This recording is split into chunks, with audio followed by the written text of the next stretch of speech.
So tonight we're going to talk about thyroid hormone testing. And the reason why we're going to talk about this is because it is super important if you are concerned that your doctor is not running the right test results or you're concerned about the function of your thyroid gland. So your thyroid gland is a little butterfly-shaped gland, and it's located right down here. Usually you can't feel it when you are palpating your neck. That's how it should be for most people. And the thyroid can have multiple different issues, and so that's why we do proper testing. What I commonly see is that patients don't quite get the right thyroid workup, and so that is generally why they seek someone like me out who has naturopathic medical training or some other functional medicine doctor. So I want to talk about a couple of things. I want to talk about what we want to actually test, and then I'm going to talk about some lab ranges, and then I'm going to talk about what we should actually do about this, because there's lots of different ways to treat thyroid, and it's not, nobody is the same, and so we're going to treat it differently depending on the person. So let's talk about what we want to actually run first. So if you have a pen and paper, grab it, and we're going to write all this down. And I'm going to write this down to show you guys so you have a visual representation. So the first thing that is very much standard of care in thyroid hormone testing, and if you've ever had your thyroid tested, you've probably had this run, is your TSH. Your TSH is called thyroid stimulating hormone because it is literally your brain telling your thyroid gland to work. So it's really important to understand the concept of whenever a gland that is creating hormones, whether it is your thyroid gland, your adrenal glands, your testes, or your ovaries, those glands have to be told by the brain to make the hormone.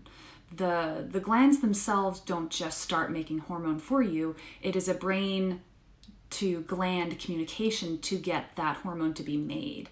So thyroid stimulating hormone is just your brain telling your thyroid to work. So the way that I think about it is your brain is poking your thyroid gland, is saying, work please, work please, work please. So thyroid stimulating hormone. So that is a hormone that probably all of you guys have had run on standard thyroid testing because it is standard of care. But it really tells us one thing. It tells us what is the brain's opinion on what the thyroid is doing. Because after the brain stimulates the thyroid gland is then going to respond and make a whole bunch of thyroid hormones. And then all of those thyroid hormones are going to go into the blood, and the brain is going to sense how much thyroid hormone is in the blood. And so that helps the brain control how much it asks the thyroid gland to make more hormone. So it's a feedback loop. So if you are creating a lot of thyroid hormone, then if you're a healthy person, then your brain is going to ask your thyroid to create less hormone. But if you have less thyroid hormone in your blood, then your brain is going to increase the signal of TSH to increase your thyroid hormone production so that your thyroid hormone levels come up. So thyroid stimulating hormone is one way that we get to see how the brain and the thyroid are communicating. But really it's just what is the brain's opinion on what the thyroid is doing. How much hormone is the thyroid gland making and how much hormone is the brain actually sensing. So TSH, thyroid stimulating hormone, this is standard of care, but this only tells us about the brain thyroid piece. It doesn't actually tell us how much thyroid hormone is in the body. And so when you go into your doctor and you say, I'm not feeling so good, I'm feeling really fatigued, my hair is falling out, I have dry skin, I'm constipated, and I feel kind of blah, your doctor might say, okay, let's check your thyroid, and what they're going to run is generally just a TSH. If you have someone that's more savvy, you might have someone run what's called a TSH with reflex, which is when if the TSH comes back up normal, it will run to a T4 automatically. And a T4 is the thyroid hormone that your thyroid gland creates. And it will tell us how much thyroid hormone is actually in your system. And so that is a good starting point, but it doesn't tell us the full picture.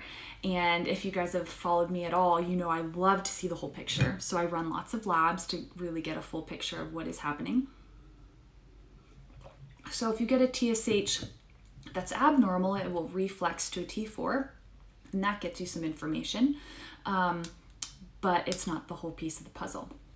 Every so often you'll have practitioners that run a TSH and automatically run a T4, which is really, really helpful. But again, you're still left with half of the puzzle. The other piece of the puzzle that is really important is to run what's called a T3.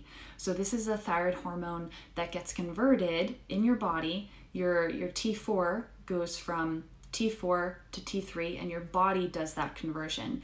Typically happens in the liver, can happen in other places like your muscles and your gut as well, which is another reason why it's important to have a healthy gut. And that's why hormones, another reason out of many why the hormones and the gut are so closely connected, is because you actually activate some of your thyroid hormone in your gut.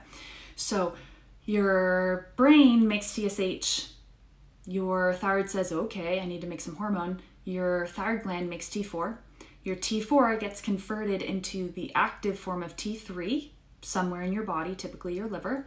And then when we're talking about T3 and T4, those are total amounts of hormones. And what I mean by that is those hormones are protein bound. So when they're in your blood, they're being carried by something, and it's typically a type of protein. Anything that runs around in the blood that isn't like a white blood cell or a red blood cell generally needs to be carried by a protein. And so that's why we have protein in the blood, like albumin and things like that. So a T4 molecule needs to be carried around, and it's protein bound. So when we're talking about T4 and T3, that's a total level, but it's also protein bound. You can also run what's called free T4 and free T3, and those are showing you what's called active thyroid hormones. So these are thyroid hormones that are used directly by the cell to do what thyroid hormone does, which is fuel the cells. But when we're talking about T4 and T3, your T4 gets converted into T3, but T3, especially free T3, is the most active, usable piece of thyroid hormone. It's the one that's actually taken up by the cell and used. And so free T3 is actually, in my opinion, one of the most important markers to run when you're evaluating someone's whole thyroid picture. So when we're running a thyroid panel, we're running, I'm writing this down, we're running TSH, we're running total T4, or just T4, we're running free T4, this is a mouthful, we're running total T3, we're running free T3, and if you can say that 10 times fast, you're awesome, free T3, and that is going to be the backbone of your thyroid hormone panel, but that is going to tell us what your brain is telling your thyroid to do, and then your thyroid is going to be responding and making those thyroid hormones that you can use in your body.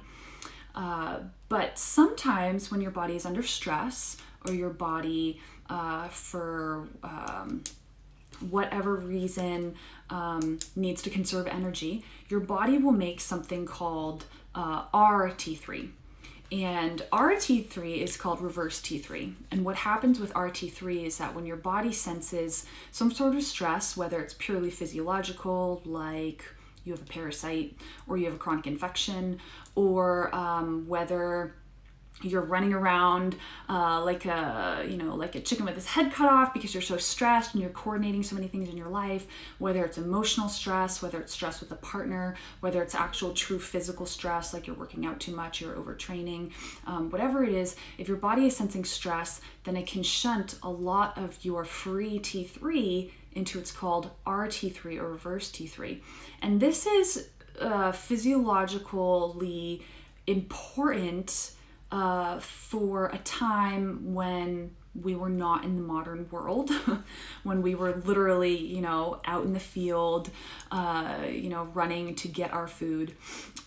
It was helpful for the body to have what's called reverse T3, because the way that I like to explain it is that if you're running away from the bear being stress, then your body doesn't really care whether you have a good metabolism. Your body just cares whether you're actually running away from the bear. And your body is thinking about fueling skeletal muscles and things like that. So reverse T3 is the body's way of conserving energy and saying, we are going to help you run away. We're not going to actually increase your metabolism, because if you're trying to increase your energy use while you're running away, that's counterproductive for that goal of getting away from the stressor. But what happens nowadays in the modern world is that often people are under stress. I treat a lot of people that are stressed. And what happens is that your body ends up sensing that stress and then thinking, oh my gosh, we need to save them. They are stressed. And so they end up taking that beautiful free T3 molecule that you need to feel good, and it ends up taking it and converting it into RT3. And so sometimes when someone is feeling sluggish and tired and they're having low thyroid symptoms, what is actually the problem is that their reverse T3 is higher than what it should be. And so there are lots of different ways that we need to decrease the RT3 and get their stress response back to normal so that they can access that thyroid hormone. It's really, really important. So most conventional doctors don't test any sort of RT3. It's something that I, as a naturopathic medical doctor, do. And anybody that's functional medicine trained typically will do this. You can ask your doctor. They'll probably laugh at you, which is sad, but very, very common experience I've heard from patients, unfortunately. So we've talked about TSH, total T4, free T4, total T3, free T3, and RT3. And then the other things that I always include on pretty much every single thyroid hormone panel that I run is called thyroid antibodies. So thyroid antibodies are essentially, if you guys know what an antibody is, it's an immune system tag. So it's when your immune system tags something as bad, as, this shouldn't be there. So we create antibodies to different viruses and bacteria when they invade our body, because your body's like, whoa, that thing shouldn't be there. We need to tag it, and then we need to kill it. So the tags help the white blood cells and the other part of the immune system to come and clean that thing up. But we can have this thing called autoimmunity, where we actually attack our own body cells, which is, obviously not good, because that creates a lot of inflammation and a lot of destruction. And so we can make antibodies to our thyroid tissue and actually start to cause thyroid destruction and inflammation, which impairs our ability to make thyroid hormone itself. And so some people have a lot of those low thyroid symptoms like I was talking about, like hair falling out, loss of the lateral part of your eyebrows, feeling sluggish, feeling tired, feeling unmotivated, constipation, nail changes, dry skin, brain fog, all those low thyroid symptoms. People can actually have those even when their thyroid hormones are considered normal or within the typical lab range, which I'm going to talk about in a second, because they have thyroid antibodies or thyroid inflammation that hasn't actually been tested and discovered. So what's really common these days is to have something called Hashimoto's thyroiditis. Hi, Mom. Thanks for joining. This is fun. My mom doesn't come to these, you guys. But Hashimoto's thyroiditis. So Hashimoto's thyroiditis is when you have an inflammation in your thyroid gland, and it's because of that autoantibody response that I was talking about. And this can make people, especially women, because women are more prone to Hashimoto's than men, this can make women feel all over the place. And one interesting thing about Hashimoto's is that your symptoms can wax and wane. And what I mean by that is you can feel really keyed up one day, and then you can feel really depressed or low energy another day. And one of the reasons why is because when you're inside your thyroid gland and you're looking at like a thyroid cell that's storing the thyroid hormone, and you're thinking about any sort of autoimmune attack to the thyroid, you're actually destroying those cells. And so as those cells open, you leak out thyroid hormone into circulation. And so sometimes you feel more racy and sometimes you feel more laid back. And that's because of how the thyroid hormones naturally fluctuate when there's an autoimmune destruction of the thyroid gland. So some women, will report that they feel normal, and sometimes they feel really low, sometimes they feel really high. And doctors aren't always going to test where people's antibodies are. So it's really important, if you relate to everything that I just said, that you get your antibodies tested. And if your antibodies come up positive, or if you're somebody that has had positive thyroid antibodies in the past, I do recommend that you get them tested on every lab. And that is very different than the standard of care. If you go to a medical doctor and they bless you and run your thyroid labs, what's very common is that they will not recheck they run your thyroid labs and they put thyroid antibodies on your labs. What's very common is that they won't rerun those thyroid labs at all, because their thought is, hey, once we detect that those thyroid antibodies are there, they're always going to be there and there's not really much that you can do about it. But what we know, because of naturopathic medicine and what we know about inflammation in the body, is that you can actually turn down that autoimmune response in the thyroid to help preserve the thyroid tissue, to help preserve thyroid function, which is the ultimate goal for people that have autoimmune Hashimoto's thyroiditis, is to actually turn down the inflammation and improve their thyroid function and decrease inflammation.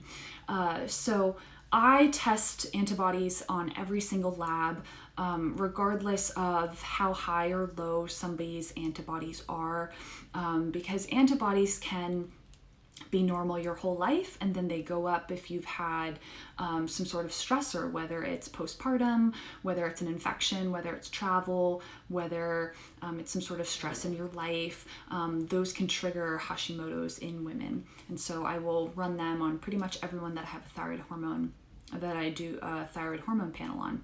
So when we're talking about a thyroid panel, we're talking about TSH, T4, T3, free T4, free T3, RT3, and the two anti-thyroid antibodies, which are anti-TPO, or anti-thyroid peroxidase, and anti-TG, which is anti-thyroid globulin. And those antibodies really stop your inability to make thyroid hormone effectively, as well as affecting the health of the thyroid tissue itself.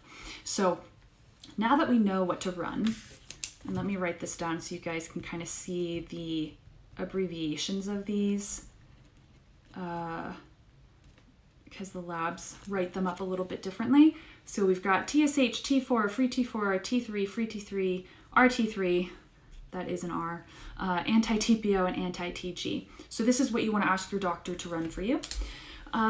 If you guys are in a region where you don't have access to naturopathic medicine, or your doctor just won't run these for you, and you can't work with anybody virtually in your state, then I highly recommend that you go on to directlabs.com, and you can actually run your own thyroid labs on yourself at a local lab.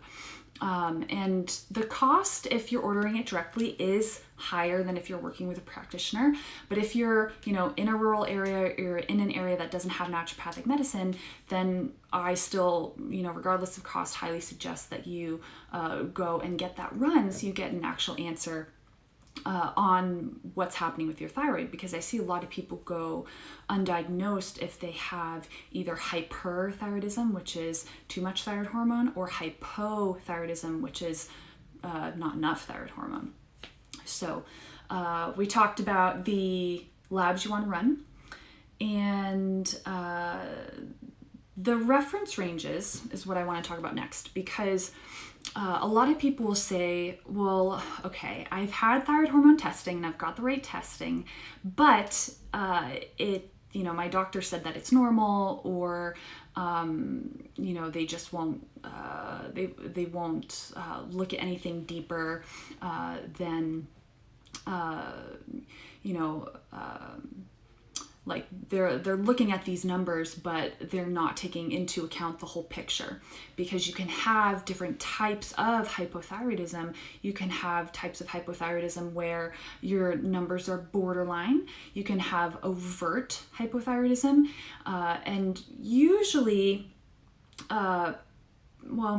I should say in my practice, it's about 50-50 where I find people.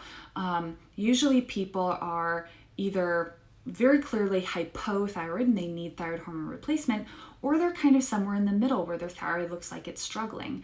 And sometimes those people where their thyroid looks like it's struggling, it's a good idea for them to get on thyroid hormone. And for some of those people, it's not a good idea. So reference ranges for, and I'll talk about treatment in a second. Reference ranges for these things. For TSH, I see people really high functioning and feeling well at a TSH of somewhere like 0.5 to 2.5. 3 is a little bit too high. I don't tend to go up that high. But if you have a thyroid hormone panel history, that is also really, really useful, because sometimes your TSH can go up and down depending on what kind of stressors you're going through, what you're eating, and what you're doing to yourself and your environment. So I don't just look at TSH, I look, of course, at all of the markers. So TSH 0.5 to 2.5, depending on the person.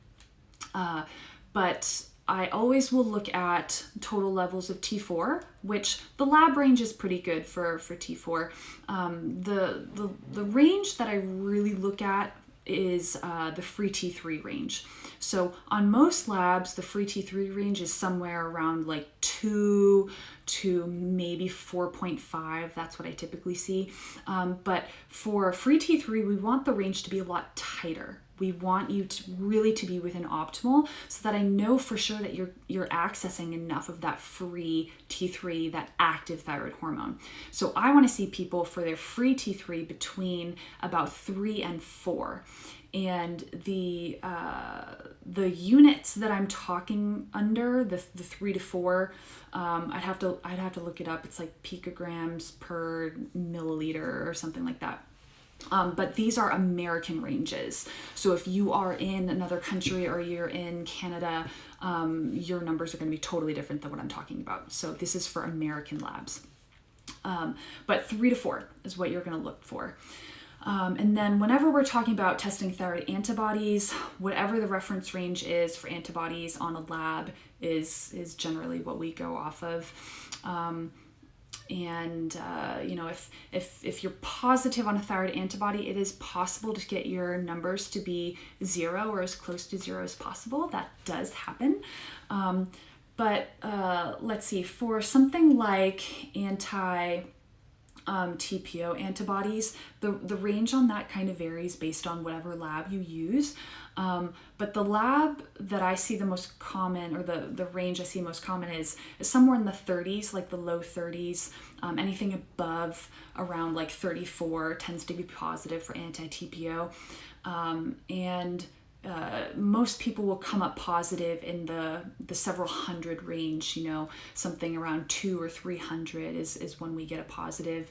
Some people have a very low level of autoimmunity and their levels are less than 100 but greater than 34. And I've seen people that are in the thousands for anti-TPO. And what's interesting about the level of the antibody is that in research, it doesn't correlate to an increase in the destruction of the thyroid gland. So you can have, your antibody levels up in the thousands, but we don't necessarily see more destruction of thyroid tissue than someone that just has, maybe a 50 positive on the anti-TPO. But in my mind, even though that level doesn't correlate with loss of tissue and loss of thyroid hormone function, generally when I find people in the thousands, they have gone undiagnosed, or their thyroid has been mismanaged for a pretty long time, because an autoimmune disease, it's kind of like a fire. It starts with a spark, and then it grows gradually, and sometimes it gets up to wildfire status. And we can, I wonder if I have a plug. My battery is dying, so I'm gonna have to cut this short soon. But when we have a forest fire, in terms of autoimmunity, we don't ever fully put out the fire. The fire tends to simmer a little bit when we're talking about autoimmunity, but we can turn down the inflammation. We can put the fire down to just a simmer. So most people once they get diagnosed with an autoimmune thyroid, they will always have some level of autoimmune reaction in their thyroid. We can turn it down so their antibodies are as close to zero or not positive as possible. But we really, the treatment goal is to really get the antibodies as low as possible, so that we can preserve thyroid function. But a lot of people say, can I cure my my Hashimoto's or my whatever autoimmune disease? And I really dislike the term cure with autoimmune, because autoimmune is a loss of tolerance. It's when your body loses the ability to recognize, hey, this is my own cell, and hey, that's not. And so once that signal has been lost, it's not something that the body can easily go backwards. We can do a lot of things to help improve immune function and help to prevent getting future autoimmune diseases, because autoimmune diseases tend to happen in clusters. Unfortunately, once you get one, you're more at risk for others. We don't typically ever. People can improve their symptoms, but it doesn't. Your immune system can't go backwards. It's kind of like if you, break your leg, and it heals. You're always going to remember that you broke the leg. It's still going to be fully functional, but you'll always remember, oh, hey, yeah, I broke my leg and it was a bad fracture. Or, you have a scar wherever you broke your leg if the bone came through the skin. You're always going to remember that, but you're still going to have function. And it's similar to autoimmune disease. When I'm working with people with autoimmune, we can get you really functional and well, but we can never go back and get that immune tolerance fully back. Because once things have been triggered, then the immune system, just has that going for it. So that's the unfortunate thing. But the benefit is that, hey, we can do a lot of stuff for autoimmune. So I want to be mindful of the fact that my phone is dying, but I want to talk about treatment for a little bit, because the treatment for a low-functioning thyroid varies depending on what your actual numbers come out as. So for someone that's borderline low thyroid, borderline hypothyroidism, maybe they're exhibiting all the signs and symptoms of having a slow thyroid.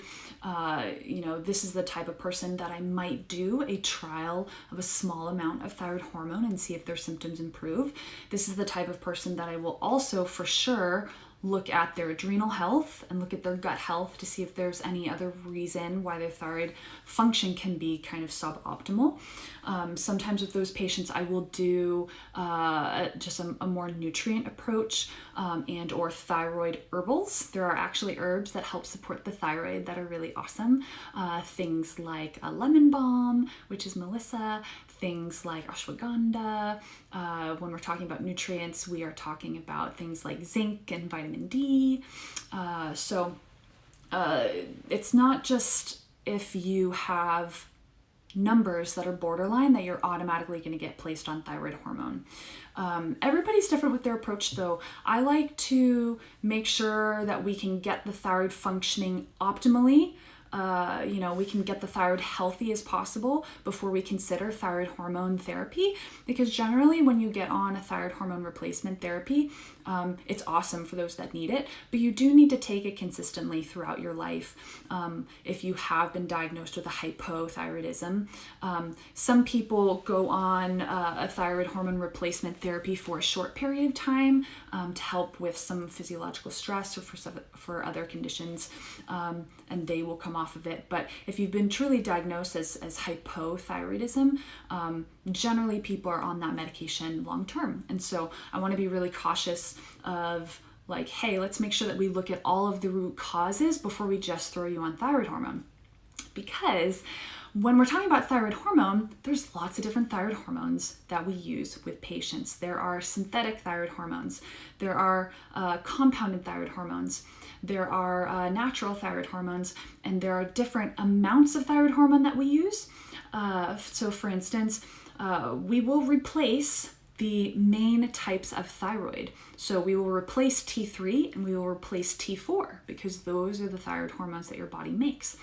And we can do that synthetically with something like a Synthroid or a levothyroxine and a Cytomel. We can do that with something like a Nature-Throid or an Armour Thyroid, and we can do that with something like a compounded thyroid medication, which is generally a synthetic T4, T3 mixed together. And the thing is that everybody will tolerate their thyroid hormone differently. So it takes a little bit of time to figure out what dose is the right dose for you, and then what form do you feel the best on? Because I have people that feel really good on Armour, but they don't feel good on Nature-Throid. I have people that feel really good on compounded thyroid medication because we can get the exact microgram dose and we can get the it's a synthetic blend, so they're not as reactive to maybe a natural form. I have people that the natural form works fantastic for them, and the ratio in that natural form works great. So whenever you're working with your practitioner, you need they pretty much will start you off with whatever method they feel the most comfortable. If you're working with a conventional doctor, that's going to be levothyroxine or Synthroid, which is just T4. I find that most people do best on a blend of T4 and T3. Because T3 is the active thyroid hormone, and so sometimes people that have hypothyroidism have a hard time converting T4 into T3 so that they can use their thyroid hormone. And so if we give somebody T3, then that will just very easily bypass any sort of conversion issue. But sometimes conversion issues are due to the fact that you are not metabolically healthy, and so your muscles can't convert the thyroid hormone, or your liver can't convert the thyroid hormone because you're toxic, or there's just so many different reasons why someone isn't a good converter. And so we can do a lot of different nutrient supports to help with that. But sometimes people do need a blend of T4 and T3 together to get the results that we want. So whenever you're working with a practitioner that is going to do thyroid medication, oh, thanks for all the hearts, everybody.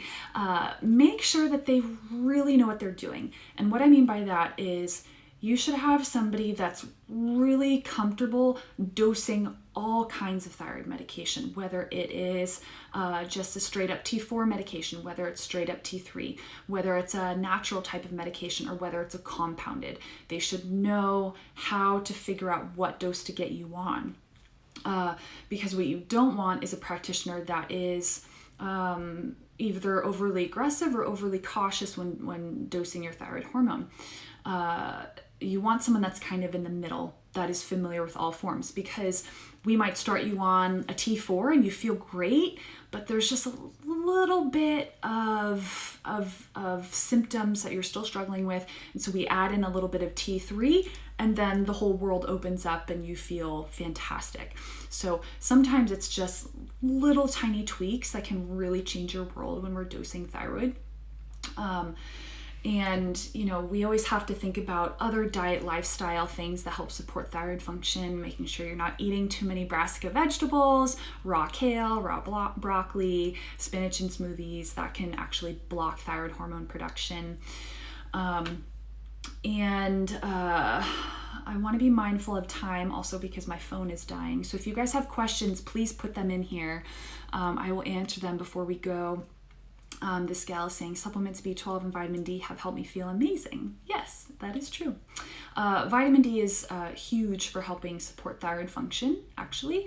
And if vitamin D levels are too low, then you're going to feel tired. So it's not always your thyroid. It can be a lot of different things, a lot of different systems, especially our adrenal glands help support our thyroid. And so sometimes it's not necessarily just your thyroid, it's your thyroid and your adrenal glands, and both of those need treatment.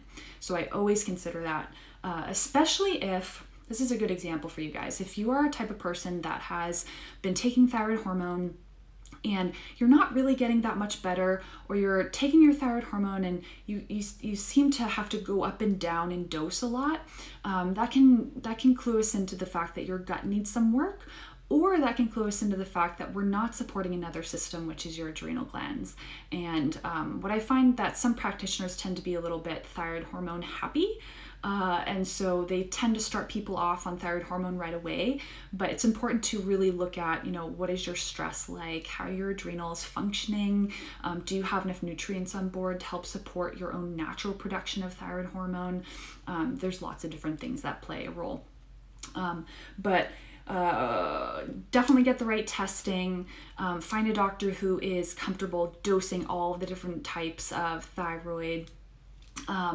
There's one other thing that I wanted to mention to you guys. Hopefully it will come back to me. If you guys have any questions, please put them in here. Thanks to everybody for joining in. But I guess the last thing that I would like to say is when you are testing your thyroid hormone, I do my thyroid hormone testing fasted in the morning so that if someone is taking any sort of thyroid medication, I'm seeing what their levels are like without that medication in the morning. Some medication has T3 in it, which generally increases your thyroid hormone pretty quickly in the blood, and so I want to make sure that we take thyroid medication away from that. T4 only medications, it doesn't matter as much when you take it, because T4 has about a 7-day half-life, so T4 is around your body very quickly, or for very long. T3 is actually very quick though. T3 has about a 12-hour half-life, so if you wake up in the morning at 6 a.m. and you take your T3 and then you have your blood draw an hour later, that can skew the results. So I have people take their labs first thing in the morning without their thyroid hormone. But the main thing to know about this is that when you're trying to get your dose right, you have to give your body enough time to adjust to the thyroid medication so things stabilize. And that amount of time is about 6 weeks. So if you are working with a practitioner that's testing your thyroid gland every 30 days and is not, really going that full 6 weeks, then you're not going to get quite the right picture. So often when I'm adjusting thyroid medication with patients, or we're switching to a different form of medication for whatever reason, everybody tends to be anxious about like, oh my gosh, can we test my thyroid in a month and see how it is? And I always have to tell them, okay, it's got to be 2 months. It's got to be 6 weeks to see the levels be really accurate and stable, so that when we take the blood, we get a really good representation of what your body is looking like on the medication. So that's really, really important. So I'm gonna sign off soon here, but thank you guys all for joining. If you just joined in tonight, we talked about how to the actual thyroid hormone panel and what you should ask your doctor for, what it includes: TSH, T4, free T4, T3, free T3, RT3, and thyroid antibodies.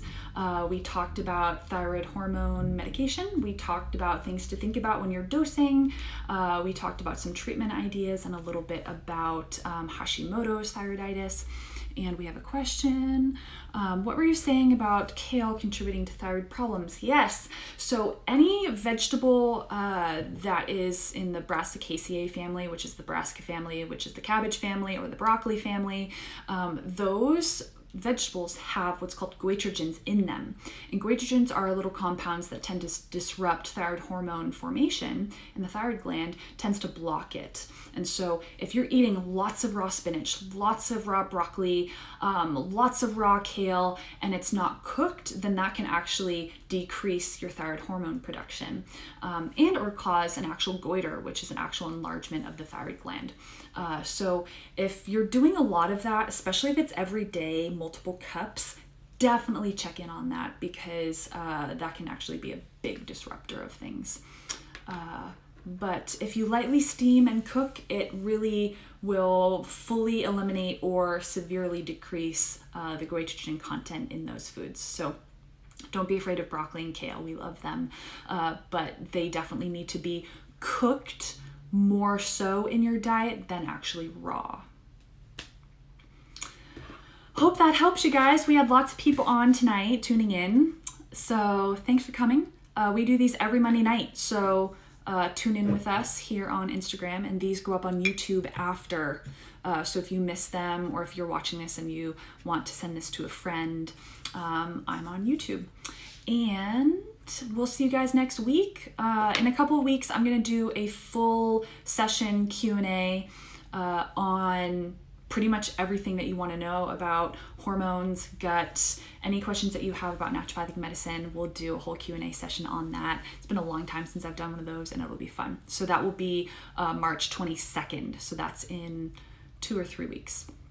So thanks all for joining in, and I'll see you on another Monday.